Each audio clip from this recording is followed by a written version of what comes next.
Chapter 1. Two Ships. The race began in the summer of 1910. On June 1st in London, a black ship, the Terra Nova, went down the River Thames to the sea. Thousands of people stood by the river to watch it. They were all excited and happy. On the Terra Nova, Captain Robert Falcon Scott smiled quietly. It was a very important day for him. He was a strong man, not very tall, in the blue clothes of a captain. He was 41 years old, but he had a young face, like a boy. His eyes were dark and quiet. One man on the ship, Titus Oates, smiled at Scott. "What an exciting day, Captain," he said. "Look at those people. I feel like an important man." Scott laughed. "You are important, Titus," he said. "And you're going to be famous, too. We all are. Do you see this flag?" He looked at the big British flag at the back of the ship and smiled at Oates. "That flag is coming with us," he said. "In the Antarctic, I'm going to carry it under my clothes. We're going to be the first men at the South Pole, and that flag is going to be first, too." 5 days later, on June 6th, a man opened the door of his wooden house in Norway. He was a tall man, with a long face. He waited outside the house for a minute. Everything was very quiet. He could see no houses, only mountains, trees, and water. It was nearly dark. The sky was black over the mountains. The man smiled and walked quickly away from the house, down to the sea. In the water, a big wooden ship waited for him. The man got onto the ship and talked and laughed quietly with his friends. The ship's name was Fram, and the man was Roald Amundsen. The Fram was the most beautiful ship on Earth, Amundsen thought. His friends were the best skiers on Earth, too. One of them, Olav Bjaland, smiled at him. "North Pole, here we come, Captain," he said. "Yes," Amundsen said.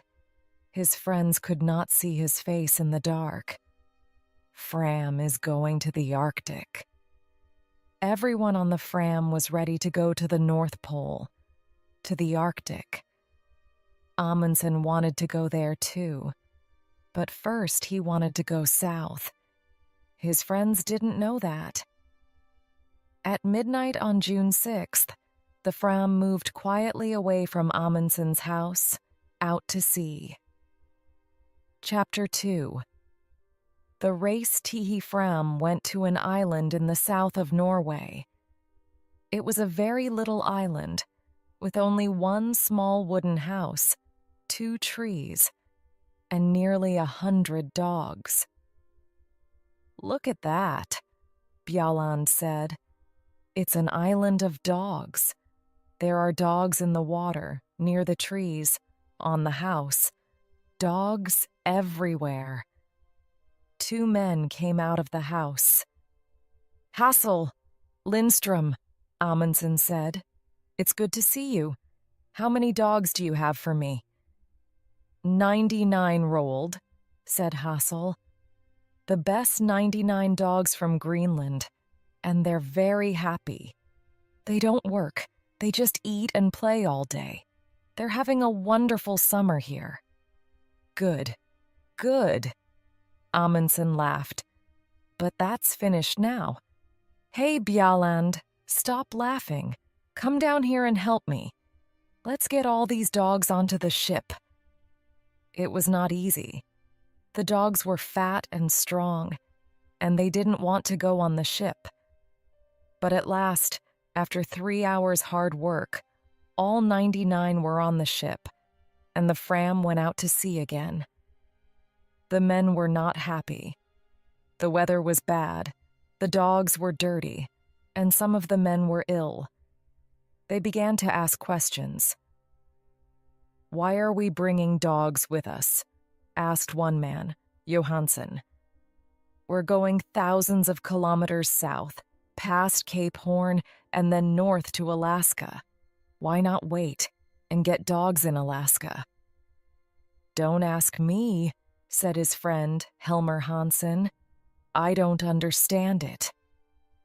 The men talked for a long time.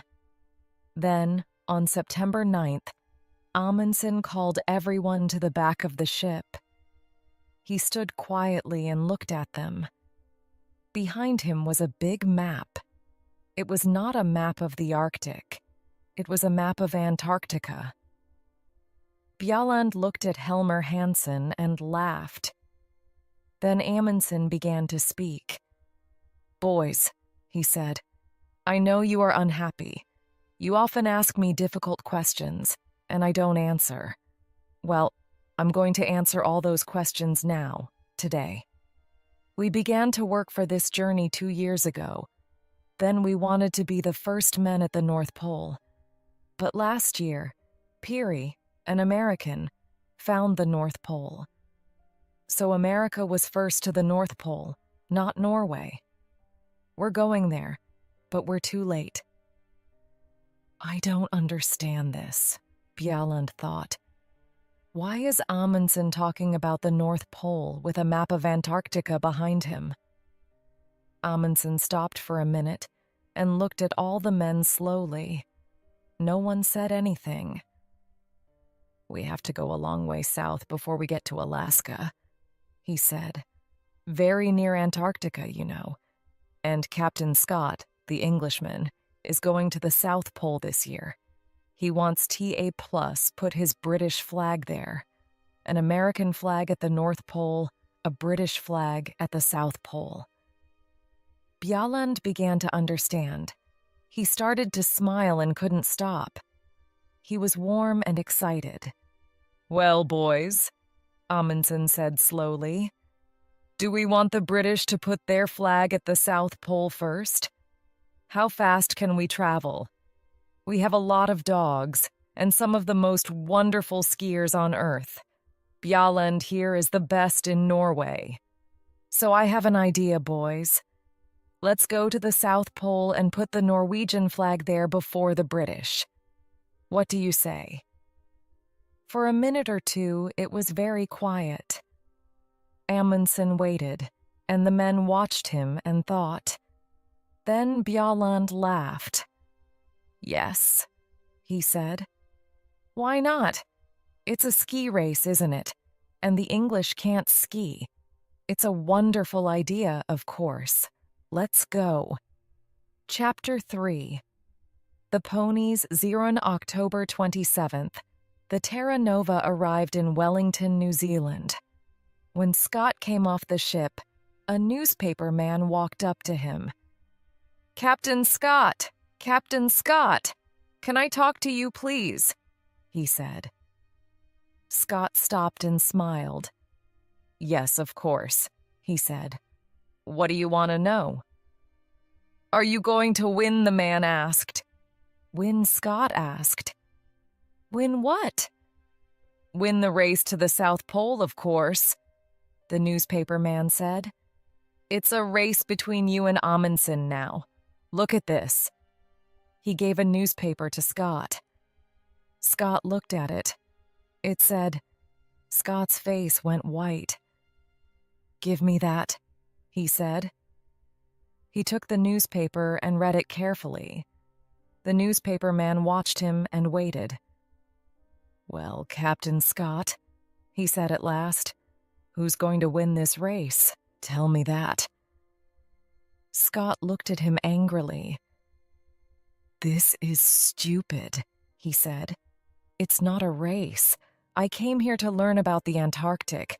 I'm not interested in Amundsen or in races." Then he walked back onto his ship with the newspaper in his hand. Later that day, he talked to his men. He gave them the newspaper and laughed. "It doesn't matter," he said. "We're in front of Amundsen, and we have more men and more money. He has only 8 men and a lot of dogs. I know about dogs. They don't work in the Antarctic. We have 16 men, and the new motor sledges, they are much better. And tomorrow the ponies are coming. We need ponies, motor sledges, and good strong British men, that's all. Forget about Amundsen. He's not important. Scott asked Oates to look after the ponies, but he did not let Oates buy them. When Oates first saw the ponies, in New Zealand, he was very unhappy. Most of the ponies were old, and some of them were ill. "They're beautiful ponies, Titus," Scott said. "They come from China. They're wonderful ponies." Oates looked at them angrily and said nothing. Then he asked, "Where's their food, Captain?" "Here." Scott opened a door. Oates looked inside. He thought for a minute. "We need more food than this, Captain Scott. These ponies are going to work in the coldest place on Earth. They need a lot of food more than this." Scott smiled quietly. "We can't take more food on this ship, Titus. Where can we put it? But it doesn't matter, old boy. They're very strong ponies, you know. The best ponies on Earth." Later that night, Oates wrote a letter to his mother. "There are 19 ponies on the Terra Nova now," he wrote. "All the ponies are in a small room at the front of the ship. We eat our food in the room under the ponies, so our table is often wet and dirty. Scott makes a lot of mistakes, I think, and Antarctica is a very dangerous place." Chapter 4. Food Depots. The 2 ships, Terra Nova and Fram, arrived in Antarctica in January 1911 at the end of summer. The Englishmen and the Norwegians wanted to stay on the ice all winter. They wanted to be ready to go to the South Pole at the beginning of the next Antarctic summer. The dogs pulled the Norwegians' sledges. They ran quickly over the snow and pulled the big sledges from the ship onto the ice. The men ran beside them on skis. They put a big wooden house on the ice. The house was full of food and skis and sledges. They called it Framheim.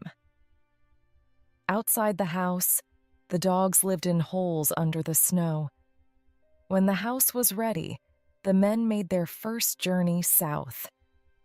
Before the winter, they wanted to take a lot of food south and leave it in depots.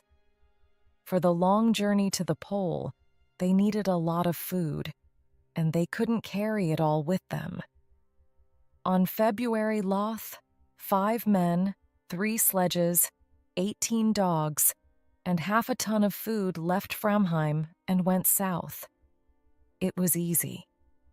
The weather was warm for the Antarctic, between -7 degrees centigrade and -17 degrees centigrade. The snow was good, and the dogs and skis went fast. They went 50 or 60 kilometers every day. After 4 days, they reached 80 degrees south and made the first depot. Amundsen made his depot very carefully.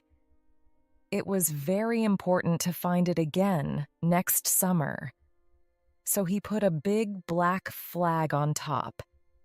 Then he put 10 flags to the east of the depot, each flag half a kilometer from the next, and 10 flags to the west. So there were flags for 5 kilometers to the left of the depot and 5 kilometers to the right. Then they went back to Framheim and took some more food south, this time to 82 degrees south. This time it was harder. The temperature was sometimes 40 degrees centigrade, and there were strong winds with a lot of snow. The dogs and men were very tired, and the tents and boots were bad. At the second depot, They put out 60 flags to help them find it again. They came back to Framheim on March 23rd. It was nearly winter in the Antarctic. Their ship Fram was far away now, near South America. They were alone on the ice. Oates went with Scott to make the first British depot. They left Cape Evans on January 25th. There were 13 men, 8 ponies, and 26 dogs. The dogs were faster than the ponies. They ran quickly over the top of the snow, but the ponies' feet went through it. Every morning the ponies started first, and the dogs started 2 hours later, because they ran faster. At night, the dogs made warm holes under the snow, but the ponies stood on top of the snow. It was minus 20 degrees centigrade. After 15 days, Oates talked to Scott. There was a strong wind, and the 2 men's faces were white with snow. 3 of these ponies are ill, Captain, Oates said. They can't go on. Don't be stupid, Oates, Scott answered. They're good, strong animals, the best ponies on Earth. Not these 3, Oates said. They're ill and unhappy, and now they can't walk. Let's kill them and leave the meat here in the snow. We can eat it or the dogs can. Of course not, Scott said angrily. These ponies are our friends. They work hard for us. I don't kill my friends. 3 days later, 2 of the ponies were dead. Scott's men were slower than Amundsen's. It took them 24 days to get to 80 degrees south. They made a big depot there and put 1 large black flag on top of it. Then they went back to Cape Evans. Their camp was on an island in the ice, and the sea ice moved sometimes. There were holes in the ice and black seawater under it. One day, 7 ponies went through the ice into the sea and died. 1 motor sledge also went into the sea.